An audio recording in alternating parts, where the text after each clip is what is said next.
Thank you all for coming. This is really exciting. This is my first Amsterdam meetup, but hopefully not the last. It was at meetups like these where LangChain actually started. A few months before ChatGPT, I was going to a bunch of meetups like this in SF and talking to a bunch of folks and seeing common abstractions and patterns and things like that, and put that into LangChain and just an open source library at the time, and started tweeting about it, and then went to some more meetups and told folks about it, and then eventually started a company around it, and here we are now. So I love doing these, and I love hearing what people are building and how they're building, and what they're seeing and what they're thinking about as well. So really excited for this. I also threw a little bit of a curveball and changed up what I wanted to talk about to be deep agents. So deep agents is something new that I don't get to code that much anymore, but about a month and a half ago I had a free weekend, and so I spent some time kind of like thinking about deep agents and doing some coding actually, and coding up something here. And I think it's a good topic because it's also representative of some of the larger themes we see in general around planning and sub-agents and prompting. And so it's also just a good vehicle to talk about what we're seeing kind of like people do in that space. So the idea that prompted me to kind of like think about in this vein is that I think as an industry we're starting to see agents that are working on more general tasks over longer time horizons and that go deeper in particular things. And if you can, and I think the core idea of these agents, the core algorithm of these agents is pretty similar to what it's been for a long time. You've got an LLM and it's running in a loop and it's calling tools and it basically keeps on calling tools until it decides that it's done. But whenever I try that and I just give it like a search tool, it doesn't produce nearly as good of results as like deep research or something like that. And I think most people find something similar. So I think an interesting question here is like, what makes some agents good at this, and what makes other agents not good at this, and what's the difference, and how can you get more good than not good? And as examples of agents that I would consider doing this well, I think Claude Code. So Claude Code was actually the one that prompted a lot of this. Obviously, really good at coding tasks, starting to be used for longer and longer time horizon coding tasks, but also sneakily good at like just general purpose things. So there was a few tweets, late July, basically around how Claude Code was being used for things other than coding. And that got me really interested, because I think anytime there's kind of like a general purpose thing, that's interesting. Like that's why LLMs are so fascinating, right? They're just good at general purpose things off the shelf. So that got me really interested. And then of course, launches like Manus, which happened earlier this year, general purpose agent can do slides, can do presentations, can do research, and it has kept on getting better and better. And another example that's not on here is kind of like I would call all, like every lab now has a deep research example, right? Where it will go off and kind of like do a bunch of research and write a report. And so all of these are examples of agents that at the core have this same kind of like tool calling looping algorithm, but produce way better results than if I use, like, if you're familiar with LangChain and LangGraph, like create React agent off the shelf. So kind of like what's the difference? And I would argue that there's like four main things that these agents have in common. One, they do some explicit kind of like planning. Two, they use file systems to offload context. Three, they use sub-agents in our multi-agent architecture and use that in a variety of ways. And then four, they have kind of like pretty detailed and careful and extensive prompting. So maybe walking through these four in detail, starting with prompting, there's a number of ways that these agents do, starting with planning, there's a number of ways that these agents do planning. And so there's been, and a lot of this knowledge comes from either blog posts that these companies have written. So Manus has written a bunch of blog posts, Anthropic wrote a blog post on their deep research, or from just some of the documentation of Claude Code, or from some of the leaked prompts as well that come with these. So Manus uses a to-do list to explicitly kind of like plan objectives. They write it to a file system. We'll talk more about file systems later, but they write it to a file system. It can read from that whenever it wants. It can update it. Other agents have, mostly deep research, have this, but also Claude Code, have explicit planning modes up front. So Claude Code, I think, has a plan mode where you can toggle it and it will come up with a plan, and then it's human in the loop, and the human can kind of like validate that plan and edit that. And then the deep research examples generally have like a back and forth with the user to come up with a plan at the start. The most interesting thing, I think, though, is that Claude Code actually has some planning tools, even if you don't use plan mode. So it has a to-do list tool, and it doesn't actually do anything. Like you call it, and it's literally a no-op. Like it doesn't write it anywhere. You can't edit an existing to-do list. You can't read it back after the fact. It just like overwrites the to-do list and returns a tool message saying, like this is the plan. And the reason that works is it's just putting that plan into the context of the agent. So it's explicitly, it's kind of like some of the chain of thought. Like it's just putting that into its like context that it will get the next time around, and that reminds it what its plan is, and it keeps it on track. And a lot of these tricks are basically context engineering tricks. And you know, if I try to force this into the original title of kind of like building reliable agents, the main issue with reliabilities of these agents is context engineering, is the context that goes in.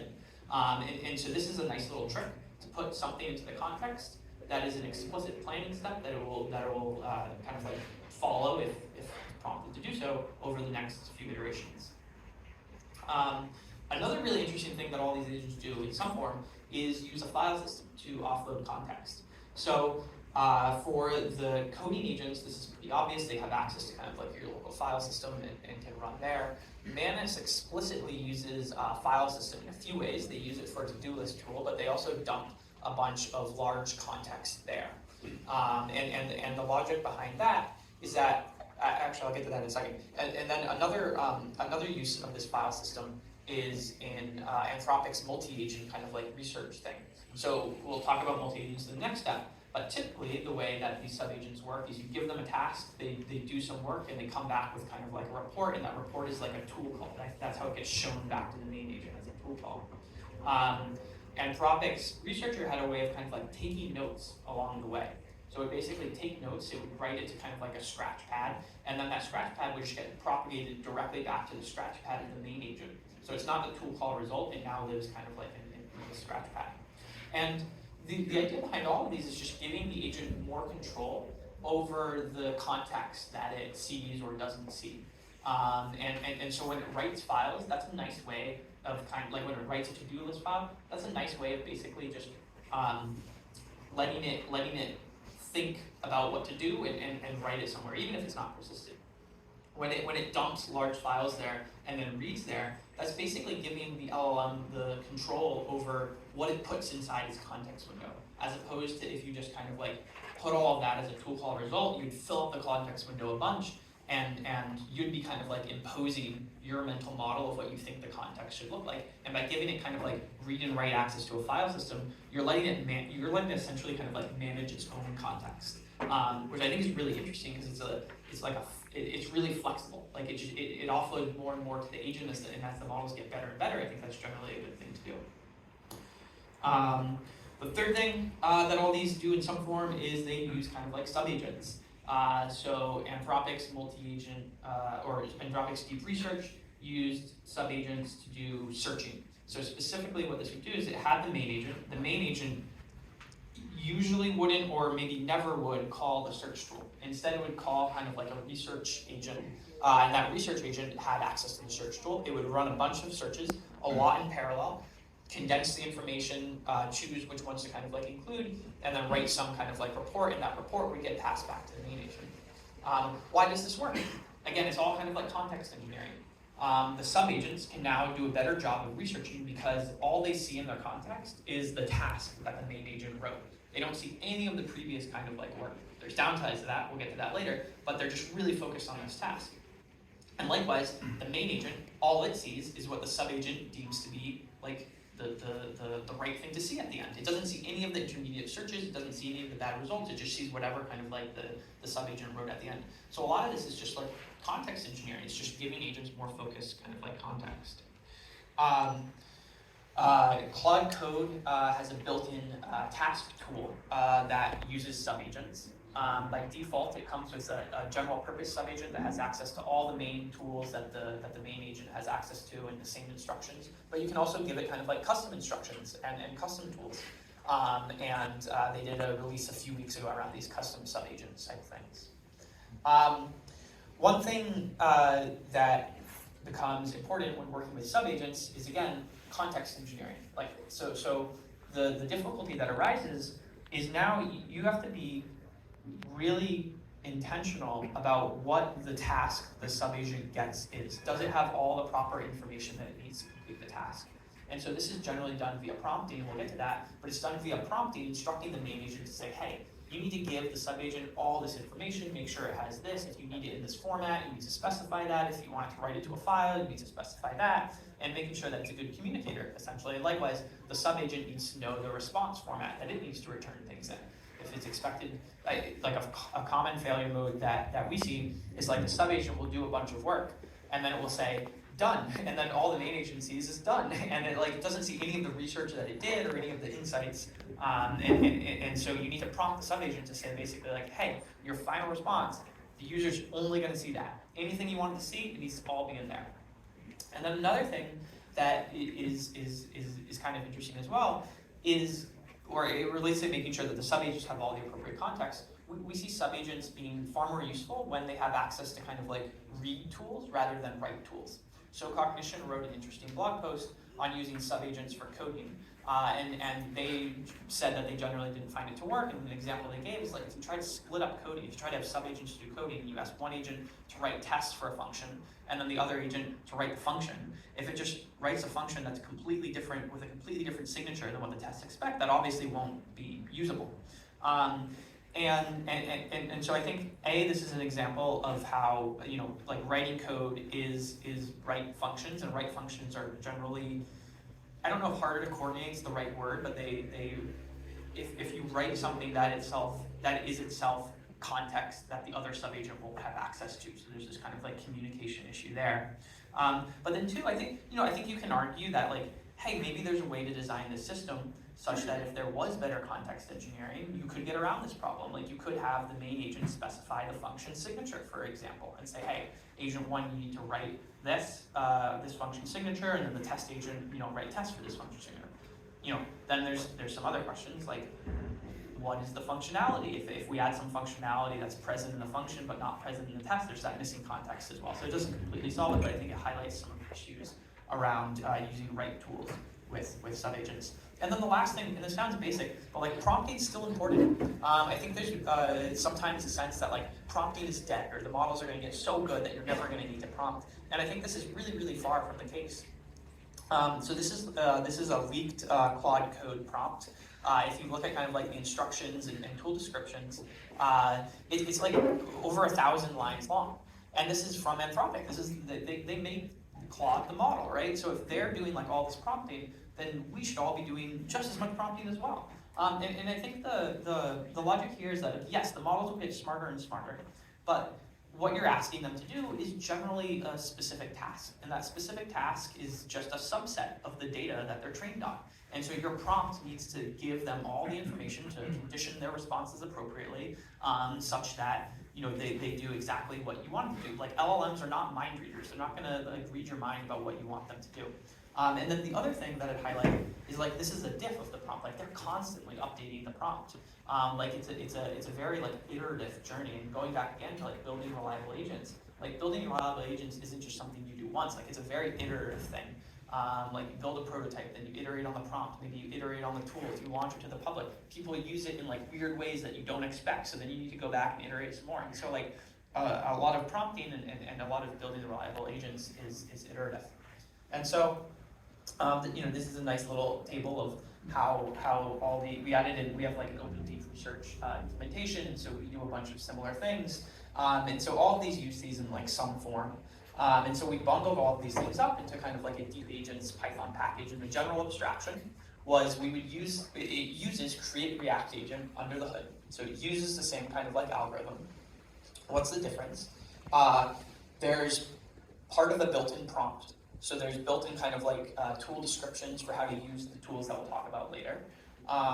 There's a planning tool. This is copied from Claude Code, so it's a no-op function. It actually does a little bit more. It writes it to the state of the agent, so it actually is persisted, and we could give it tools to read the plan if we wanted to, so it has this to-do list tool.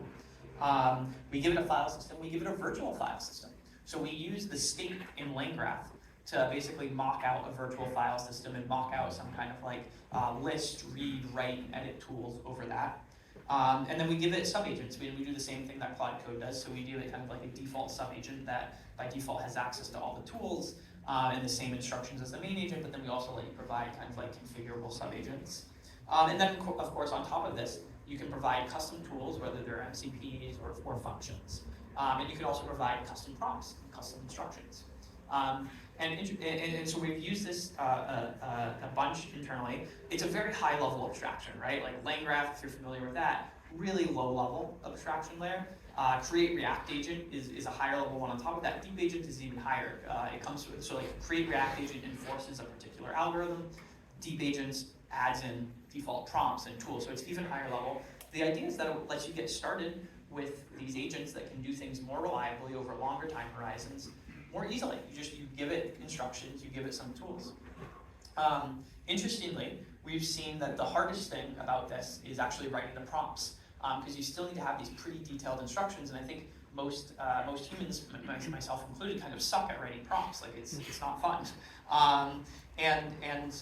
So we're thinking a lot about how we can kind of like assist with this as well. One of the things that we're thinking about is basically a no-code, low-code version of deep agents.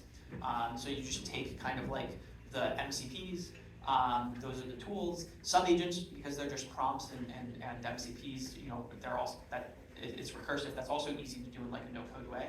And then you've got the prompts, and we're adding in some things around kind of like optimizing the prompts as well. And by optimizing it, I don't know exactly what it will be, to be clear, but it's some combination of like meta prompting and optimizing and memory, and it's something that like basically makes it so you don't have to write out everything that you want the agent to do, but it kind of learns from either like some initial base prompt or some instructions or some feedback or something over time. And so anyways, the deep agent package, this is what I had a lot of fun actually coding up a month or so ago.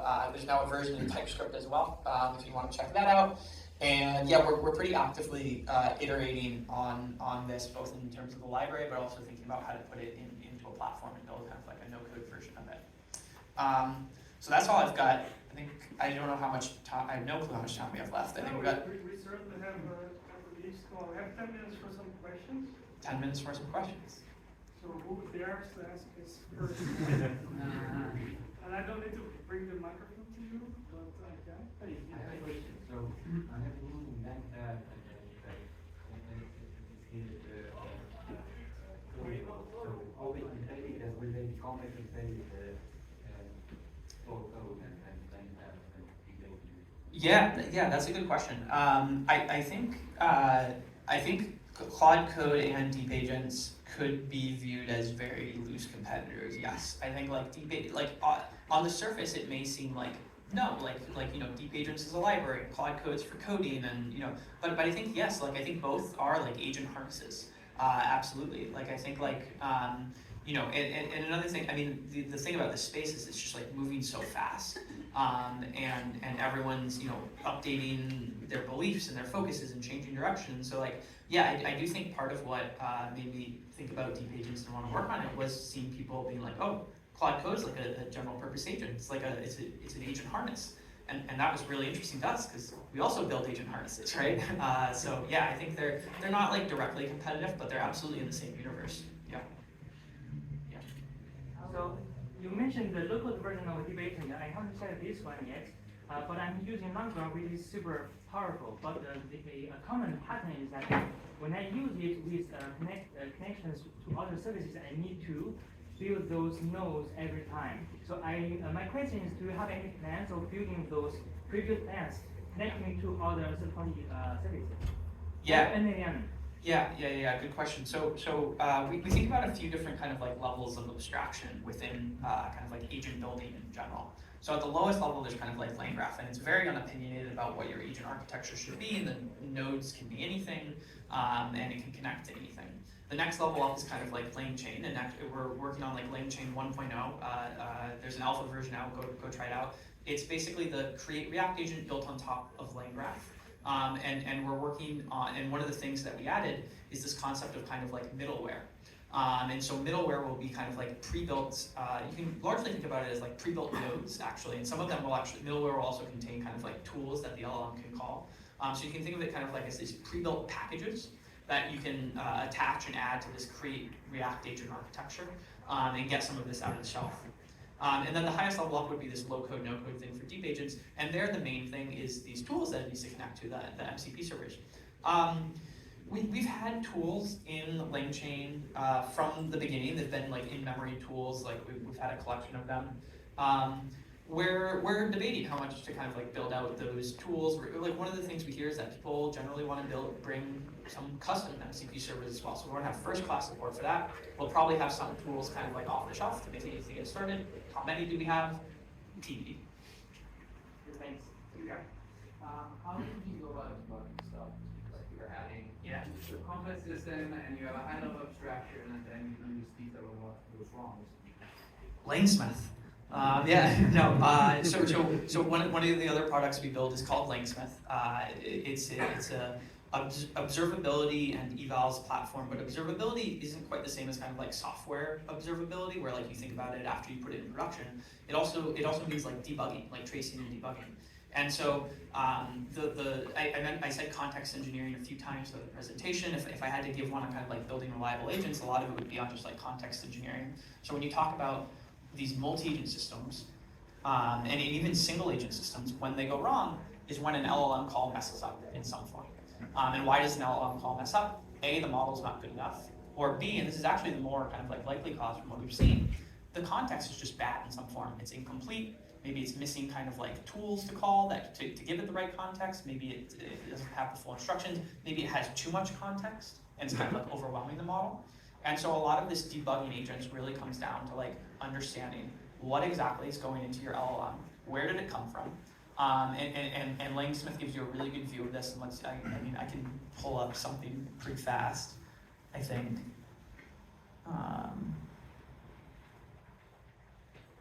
Let's see.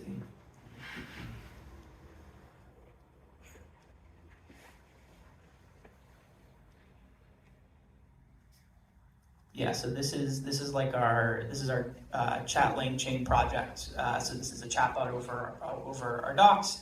It's a deep research style thing. If you pull it up, you can kind of like see the full trace of exactly what goes on, all the inputs, outputs. My most common workflow is like figuring out what LLM call messes up, because again, like if it messes up, it's largely due to an LLM call. Clicking into it, seeing the exact inputs, outputs, and then opening it up into a playground. And here I have kind of like the exact state. If I think something's wrong with the context, I can just modify the context. If I think that it's the model that's messing up, I just change the model and kind of like iterate and debug that way. So have the opportunity to change those lower level things that have abstraction. Yeah. So I think so when doing this there's a bunch of stuff that goes into context engineering. There's kind of like the base instructions, and that's the most obvious trick. The base instructions and the tools it has are probably the most obvious triggers you can pull, and those are very easily kind of like modifiable inside any of these abstractions. Then there's also like how the context gets generated along the way. And so if you want like complete control over that, that's where going to low-level LangGraph is like really helpful, because the create React agent has a particular architecture. It calls a model and then calls a tool and then calls a model with the result and continues that. But one of the things we've found is that there are oftentimes architectures that are really close to that loop but have slight deviations, and this is actually where middleware comes in handy. So middleware is there's basically three types of or three different attributes on these middleware: before model, after model, and then modify model requests. And all of these, the before model and after model, they let you update the state and jump to different nodes, basically. So they give you more control over this algorithm. And so basically, our goal is to like, yes, if you want like all the full control, use LangGraph. That'll always be there. That's a huge focus of ours. But we also think that this looping architecture is getting better and better as the models get better. And as we learn like what some common abstractions are, we can also make it possible to do more and more of this context engineering. And so we're trying to also push the boundary of that. Yeah. I just want to add to the conversation, like what I do when I just want to know whether my code engineering and context engineering is correct. This is switching from GPT-4o and GPT-5 to a 1 billion or a 7 billion parameter model. If the agent still works, then the context is good. Interesting. I do like the opposite. If the agent, like if I try out like I usually start with like a like 4.1 mini or something like that, or Claude Sonnet, and then if it messes up, then I crank it up to like GPT-5 Pro or something like that, or whatever is the best available. But like yeah, I think both are like interesting ways of testing it. Yeah, I hadn't heard of that trick, but I like that as well. I was playing the sub-agent myself for the last few months.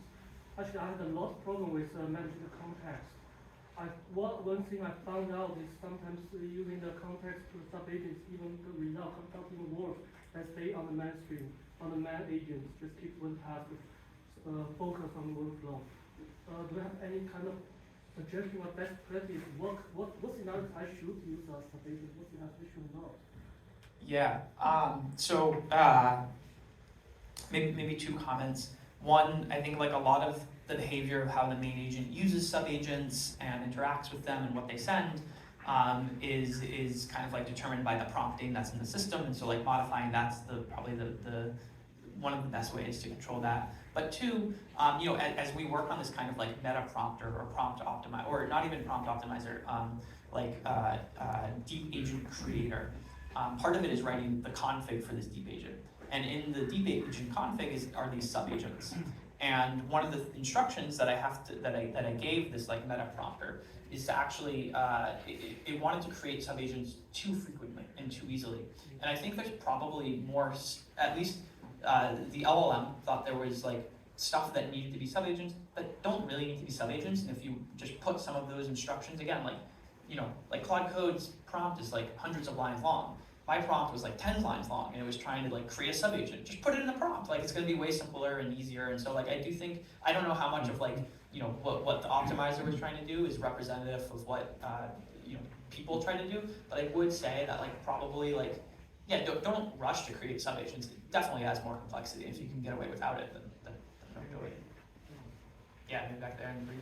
Hi, so within LangChain, what is your take on using orchestrated workflows versus giving it to the loop of the agent, and also from a stability perspective with the current version?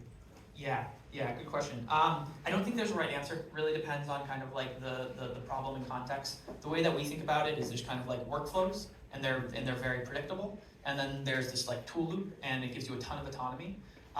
And both, and kind of like separate from both of those things is this idea of like reliability. Which is basically, and I think reliability is different from predictability, because you could get the same answer, you could get the right answer in a reliable manner, but you might not know the path that it takes. And so then I think the answer to your question kind of comes down to like, how much reliability do you need? Like generally, like the more workflowy it is, the more reliable it is, but that's not always true. And then separate from that, there are situations where you need predictability. You need to know that you're always going to do A after B. And so obviously the more you need that, the more you want something workflowy.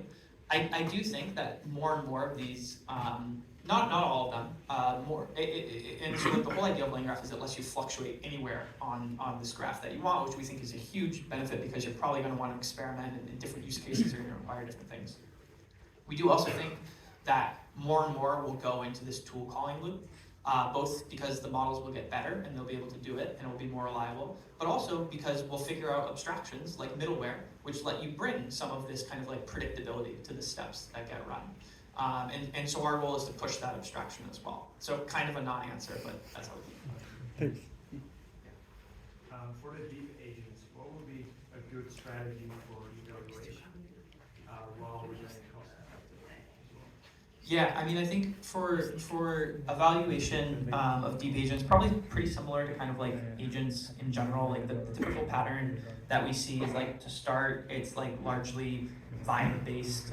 You know, you run it over an example or two. Having this observability is really helpful to go in and see and what's going on and just like track it. Then you notice that it messes up. And you basically want to, then we see people start to build data sets of those mess ups and test those, so that you know, you change a prompt to fix something, does it cause a regression on something that you fixed before? So you start to build up kind of like these data sets. This could be automated, this could be not automated. Like the issue with deep agents and the issue with agents in general is that sometimes the outputs are so open-ended, it's tough to come up with metrics that can properly evaluate it. sometimes it's possible. It kind of depends. And by the way, one thing we see here is that rather than just compare it to a ground truth answer, you instead of recording ground truth answers, you like record a rubric of how it should be graded. So like, does this call this tool? Does this mention that I'm thinking of my email assistant agent? Like, does it call the looking at the calendar tool? Does it mention that I'm free on this day? Does it sign it like Harrison or something like that? And so it's almost like this rubric rather than a ground truth answer. And then but then the other part that you can do is start to test individual pieces of the overall agent. And so for sub-agents, maybe you test kind of like, maybe you just like run it once on some input and see, does it call a sub-agent, or does it try to call a tool, or does it try to respond? And so these more modular testing things generally come later as people identify like what the parts of the system are that are really important to test. And so we generally see like, yeah, build up this end-to-end workflow. Even 5 to 10 data points to start is like good, and then as you iterate and as you figure out that like this part's really tricky, build up a data set specifically for those. For those smaller bits, generally easier to kind of like have more rigorous kind of like testing, because if it's like, does it call a sub-agent? Great, you can check that super easily. If it's like, does it respond to the user? Again, you can check that. Some of this needs elements of judgment, but it's generally less open-ended things, so it's easier to come up with metrics there.